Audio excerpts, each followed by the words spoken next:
I planned the perfect anniversary surprise for my wife, spending weeks preparing every detail, but when I walked into the hotel suite I rented, I found her already there with my married brother-in-law, and suddenly every sacrifice I ever made felt like a joke.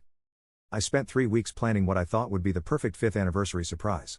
I'm talking spreadsheets, backup plans for my backup plans, and coordination with the hotel staff at the Fairmont downtown.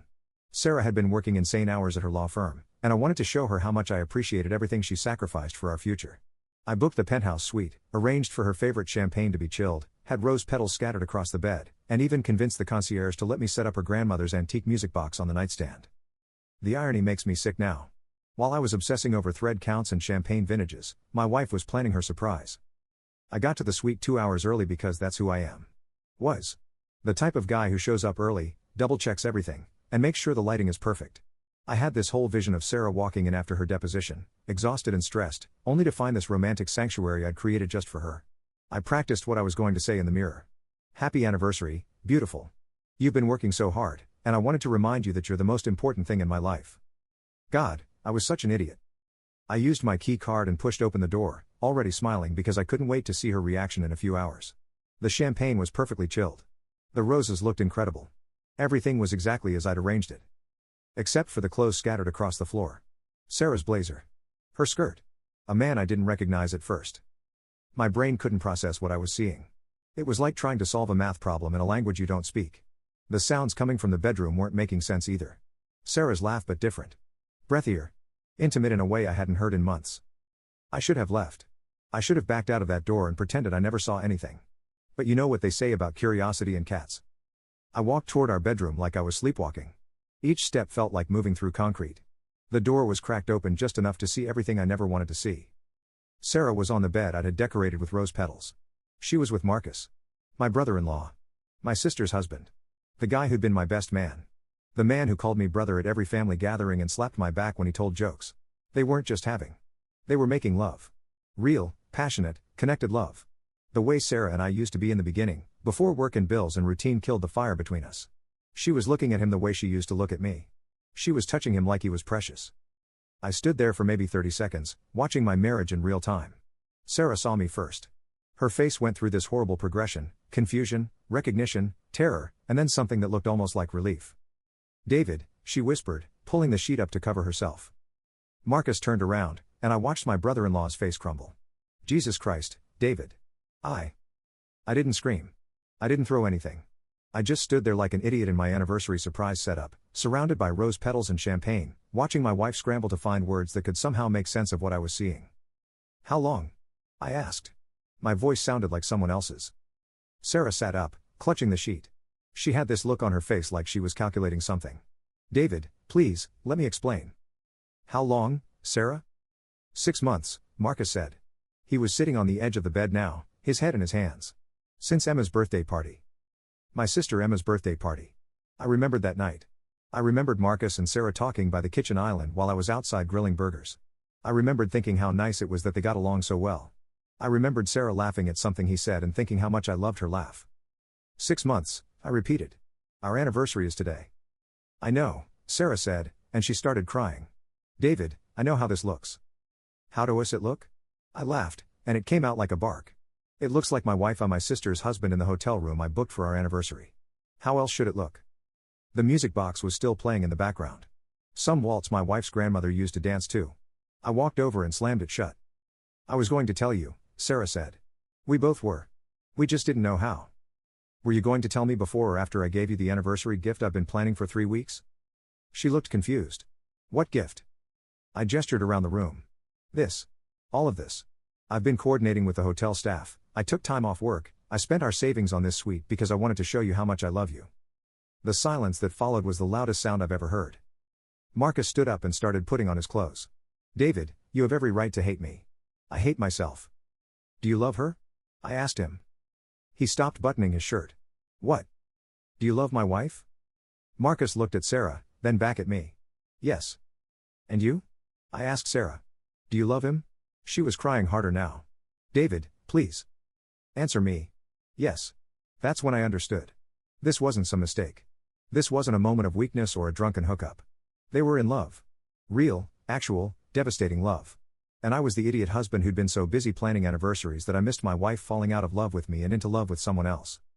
I sat down in the chair I'd positioned perfectly for champagne toasts.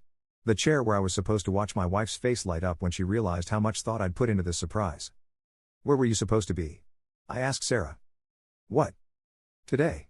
Where did you tell me you were going to be?" "Working late. The Morrison deposition." "And Emma? Where does Emma think Marcus is?" Marcus was fully dressed now. "Golf weekend with the guys from work." I nodded. "So you've both been lying to everyone for 6 months." "It wasn't supposed to happen," Sarah said. "We tried to stop." "But you didn't." "No." "And you were never going to tell me." "We were." "No, you weren't. You were going to keep in hotel rooms and lie to my face and let me plan anniversaries like an idiot while you built a whole relationship behind my back." Neither of them said anything. "I need to call Emma," Marcus said quietly. "No," I said. "I need to call Emma. She's my sister, and her husband just destroyed her marriage along with mine." I pulled out my phone and stared at my sister's contact information. Emma, who'd been trying to get pregnant for 2 years. Emma, who'd been seeing a fertility specialist and crying to me about how much she wanted to give Marcus a baby. Emma, who thought her biggest problem was ovulation timing. "Please don't," Marcus said. "Let me tell her myself." "When? In another 6 months? After you've had time to plan the perfect breakup surprise?" I was being cruel, and I knew it, but I didn't care. I wanted them to be the way I was. I wanted them to feel the ground disappear beneath their feet the way mine had. But I couldn't make that call. Not yet. Not while I was sitting in a hotel room full of rose petals, looking at my wife wrapped in a sheet, still smelling like another man.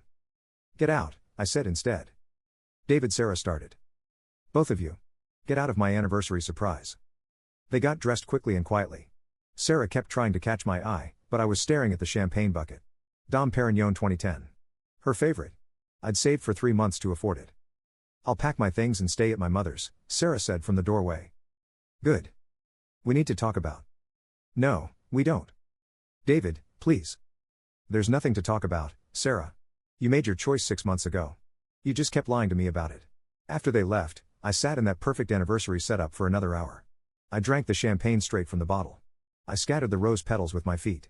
I opened the music box and let it play the same waltz over and over until the mechanism wound down. Then I called the front desk and asked for a late checkout. I was going to need time to figure out how to tell everyone I knew that my marriage was over and my brother-in-law was the reason why. The worst part wasn't even the betrayal. The worst part was understanding that while I'd been planning our future, Sarah had been planning her escape. And I'd been too busy being the perfect husband to notice that she didn't want a perfect husband anymore. She wanted Marcus. I didn't sleep for 3 days after I found them. I checked into a different hotel because I couldn't go home yet, couldn't face our bedroom or our kitchen or any of the places where Sarah had probably been planning her lies. I just sat in a generic Marriott room, staring at my phone, trying to figure out how to destroy 2 marriages with a single conversation. Emma called me on Tuesday morning. "Hey, have you heard from Marcus? He was supposed to come home from his golf trip yesterday, but he's not answering his phone." My sister's voice sounded so normal. So trusting. She had no idea that her husband had been using golf weekends as cover stories to my wife for half a year. "No," I said. "I haven't heard from him." "That's weird. He always checks in. I'm starting to worry something happened." "Something did happen, Emma. Your husband fell in love with my wife, and they've been building a life together while we planned family dinners and holiday parties like idiots." But I couldn't say it. Not over the phone. Not when I could hear the genuine concern in her voice. "I'm sure he's fine," I lied. "Maybe his phone died." "Maybe. Oh, how did your anniversary surprise go? You were so excited about it." I had to hang up. I literally couldn't speak. Sarah had been texting me constantly. Paragraphs of explanations and apologies, and requests to talk like adults. I deleted every message without reading past the first line. There was nothing she could say that would change what I saw in that hotel room. Marcus sent shorter texts. "I'm sorry. I know I destroyed everything. Please let me explain." "Explain what?" "That he loved her? He already told me that. That it wasn't planned? It happened anyway. That he felt guilty? Good." I finally went home Wednesday night. Our house felt like a museum of my stupidity. There were traces of Sarah everywhere, her coffee cup in the sink, her book on the nightstand, her hair tie on the bathroom counter, but she might as well have been a stranger. How long had she been living this double life? How many nights had she kissed me goodnight after texting Marcus? How many mornings had she told me she loved me while planning to see him later? I found her laptop in her home office. She'd forgotten to log out of her email. I know I shouldn't have looked. I know it was an invasion of privacy. But my wife had been my brother-in-law for 6 months, so privacy felt like a pretty flexible concept at that point. The emails went back exactly 6 months, just like Marcus said. It started innocent enough: thank you notes for Emma's party, a recipe Sarah wanted to share, a funny article about something they'd discussed. But by the third week, the tone had shifted. I can't stop thinking about our conversation by the kitchen. I hope that doesn't make things weird between us. It doesn't make things weird. I've been thinking about it too. Marcus, we can't. Emma is my sister-in-law. David trusts you. I know. But I haven't felt this way about anyone in years. Neither have I. There were hundreds of emails after that. They'd built an entire relationship through my wife's laptop. They talked about books and movies and dreams and fears. They sent each other photos, nothing at first, just pictures of their coffee or a sunset or something that reminded them of each other. They shared inside jokes. They made plans. By month 3, they were saying I love you. By month 4, they were planning a future together. By month 5, they were discussing the logistics of leaving their spouses. I know we need to tell them soon, Sarah had written 3 weeks ago. But David has been so excited about our anniversary. He's been planning something special, and I don't want to ruin it by asking for a divorce right before. I understand. Emma's been talking about baby names again. It's me. Just a few more weeks. After the anniversary, we'll figure out the right way to do this. The right way. They thought there was a right way to destroy 2 marriages. I read every single email. It took me 6 hours. By the end, I understood that my marriage had been over since Emma's birthday party, and I'd been the only one who didn't know it. For 6 months, I'd been married to a woman who was actively planning to leave me for my sister's husband, and I'd been too busy to see it. The worst email was from 2 weeks ago. David asked me what I wanted for our anniversary. I didn't know what to say. How do you tell someone you want them to let you go? He's such a good man, Marcus. He deserves so much better than what I'm doing to him. But I can't help it. I love you in a way I never loved him, not even in the beginning. I love you in a way that makes me understand why people burn their whole lives down for each other. She was right about one thing. I didn't deserve better. I printed every email. All 847 of them. Then I drove to Emma's house. My sister answered the door in her pajamas, looking exhausted. David? What are you doing here? It's almost midnight. Is Marcus home? No, he's still. David, you're scaring me. What's wrong? I handed her the stack of printed emails. I'm sorry, Emma. I'm so sorry. She took the papers with a confused expression. What is this? Read the first one. I watched my sister's face change as she read the email from 6 months ago. The confusion shifted to understanding, then to disbelief, then to something that looked like physical pain. No, she whispered. No, this isn't. Marcus wouldn't. Keep reading. She flipped through the pages, reading faster and faster. I saw the moment she got to the I love you emails because she made this sound like someone had punched her in the stomach. 6 months, she said finally. They've been. For 6 months. I found them together. On Monday. In the hotel room I booked for our anniversary. Emma sat down on her front steps, still clutching the emails. He's been lying to me for 6 months. Every golf weekend. Every late night at work. Every time he said he loved me. We sat there in silence for a while. 2 people whose spouses had been living secret lives, trying to process the scope of our stupidity. What do we do now? Emma asked. I don't know. Are you filing for divorce? Yeah. Me too. She started crying then, but not the way you'd expect. It wasn't dramatic or loud. It was this quiet, devastating crying that sounded like something breaking deep inside her chest. We've been trying to have a baby, she said. For 2 years. I've been tracking ovulation and taking hormones and getting my hopes up every month, thinking that a baby would make Marcus happy. And the whole time, he was in love with your wife. That hit me like a truck. While Emma had been trying to build a family with Marcus, he'd been building a relationship with Sarah. While she'd been planning their future, he'd been planning his exit. Do they know you found out? Emma asked. Sarah knows I caught them. I don't think Marcus knows about the emails. Good. I want to be the one to tell him I know everything. Emma kept those emails. She said she wanted Marcus to see exactly how calculated his betrayal had been. She wanted him to understand that she knew about every lie, every excuse, every time he'd told her he loved her while texting my wife. I drove home and packed all of Sarah's things. Every piece of clothing, every book, every decorative pillow she'd insisted we needed for the couch. I put it all in boxes and left it on the front porch with a note, "Don't contact me again. My lawyer will be in touch." Then I changed all the locks. The next morning, I called in sick to work and hired a divorce attorney. Margaret Chen came highly recommended for high conflict cases, and she didn't sugarcoat anything. Adultery doesn't matter as much as people think in no-fault divorce states, she told me. But if your wife tries to claim alimony, the affair could work in your favor. Do you have proof? I handed her copies of the emails. Jesus, she said after reading a few pages. They documented everything. This is helpful. Helpful how? Your wife makes significantly more money than you do, right? She's a partner at her firm? Yeah. And she's been planning this affair for months, discussing how to leave you, calculating the timing. This shows premeditation. It shows she was actively deceiving you while making financial decisions that affected both of you. If she tries to claim you're entitled to spousal support from her higher income, we can argue that her documented deception undermines any claim to equitable distribution. I hadn't even thought about money. I was still stuck on the emotional devastation. But Margaret was right, Sarah made 3 times what I made as a high school teacher. In a normal divorce, I might have been entitled to some kind of support. But normal divorces don't involve 6 months of documented adultery with your brother-in-law. What about the house? I asked. Is it in both your names? Yeah.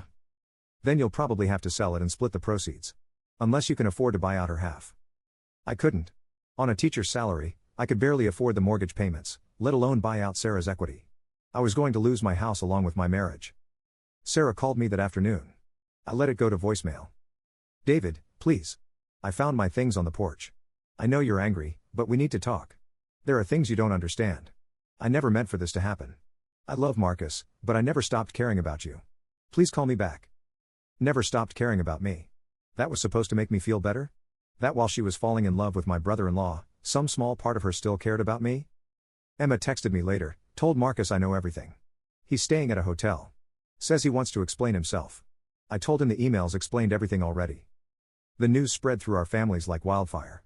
My parents called, horrified and confused. Sarah's parents called, demanding to know my side of the story. Mutual friends started taking sides or avoiding both of us entirely.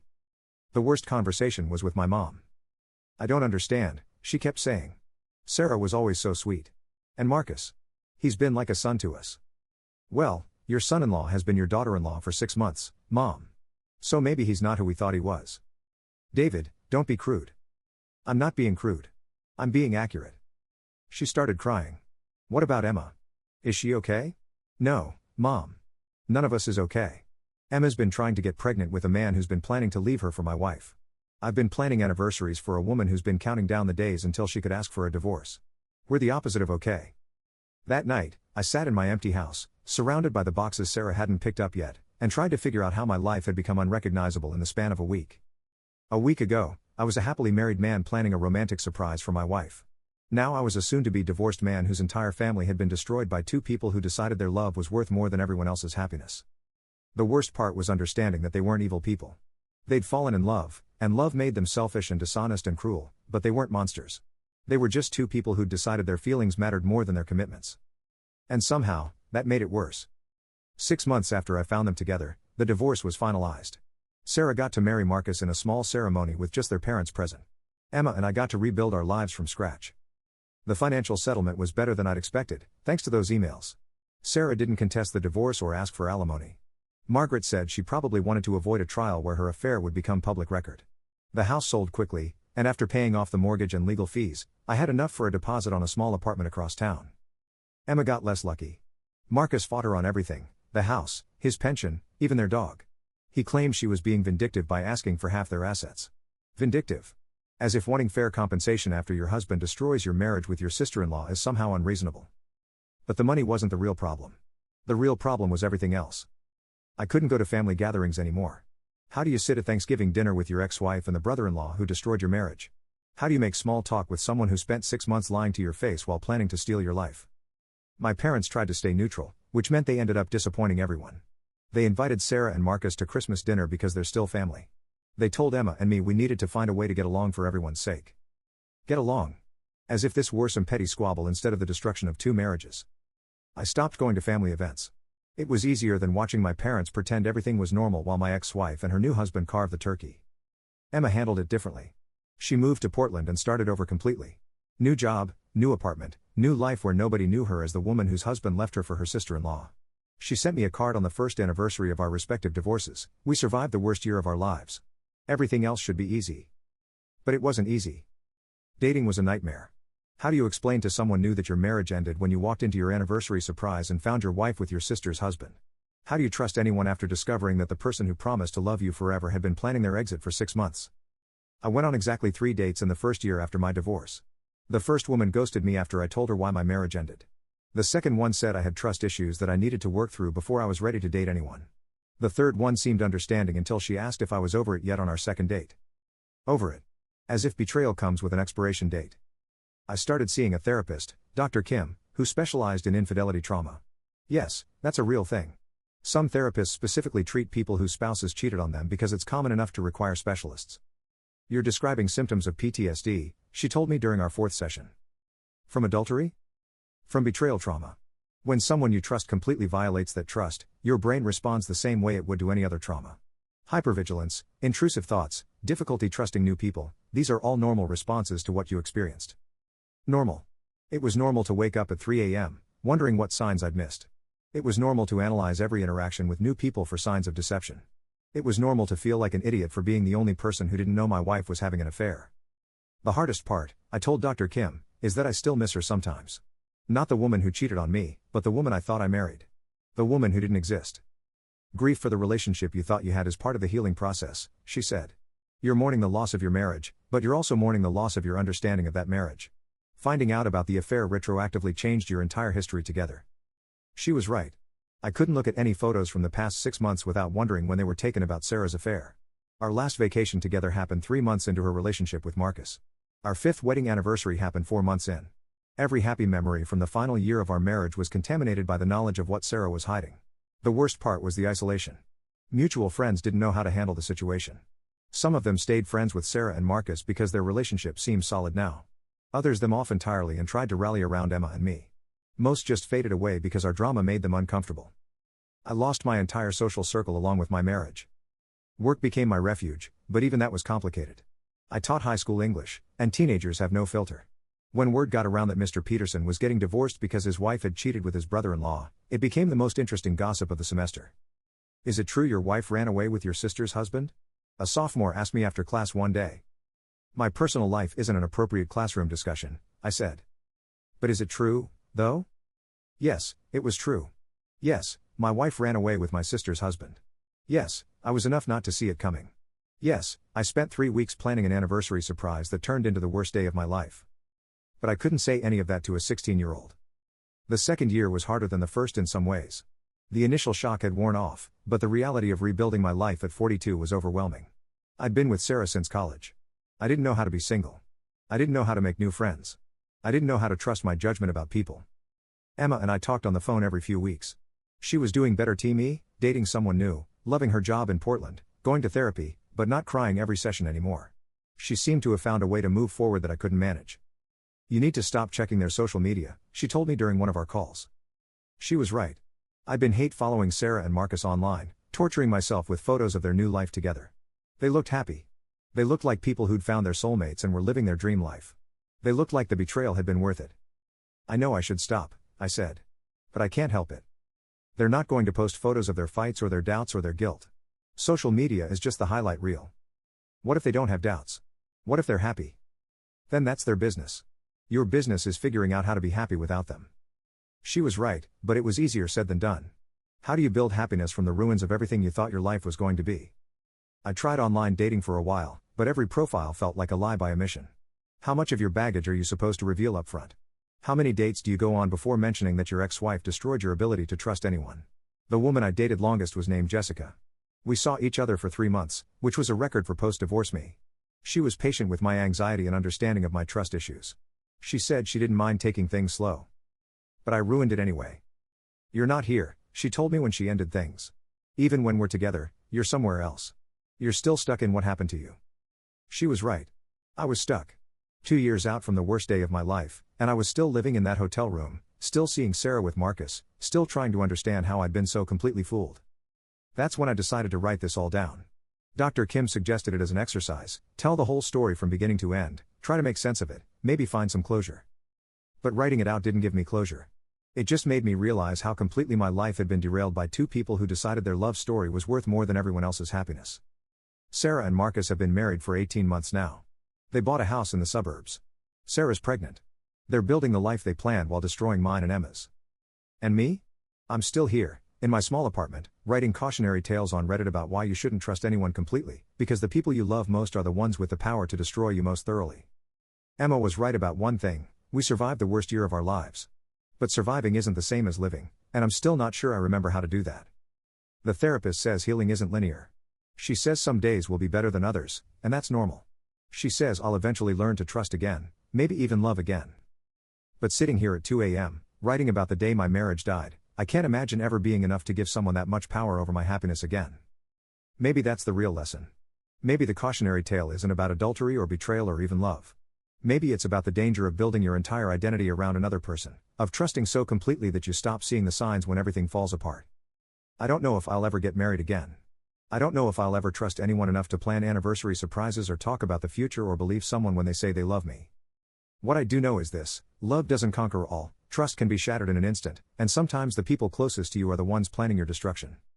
And when you walk into that hotel room expecting to celebrate 5 years of marriage and instead find your wife in bed with your brother-in-law, you learn that some surprises destroy everything you thought you knew about your own life. The rose petals are still sticking to my shoes sometimes, even now.